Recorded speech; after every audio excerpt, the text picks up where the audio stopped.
নাটোরে গোপাল ভোগ আম সংগ্রহের উদ্বোধন করা হয়েছে। আজ শনিবার সকাল ৮টার দিকে সদর উপজেলার কামারদুয়ার এলাকায় একটি বাগানে এই আম সংগ্রহের উদ্বোধন করা হয়। উদ্বোধনী অনুষ্ঠানে প্রধান অতিথি হিসেবে উপস্থিত ছিলেন কৃষি সম্প্রসারণ অধিদপ্তরের উপপরিচালক আব্দুল ওয়াদুদ। অতিরিক্ত কৃষি অফিসার সোনিয়া পারভিনের সভাপতিত্বে বিশেষ অতিথি হিসেবে উপস্থিত অতিরিক্ত উপপরিচালক লুৎফুন নাহার, এছাড়াও সংশ্লিষ্ট এলাকার উপসহকারী কৃষি কর্মচারী। বিস্তারিত দেখুন নাটোর প্রতিনিধি শাহাবুল আলমের পাঠানো প্রতিবেদনে।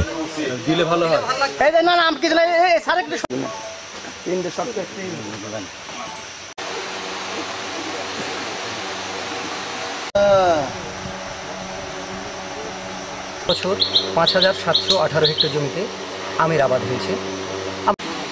ভালো করে ভাই দেন ইয়েতে আমাদের সামনে আরো হবে। আমরা এভাবে আম পাড়াতে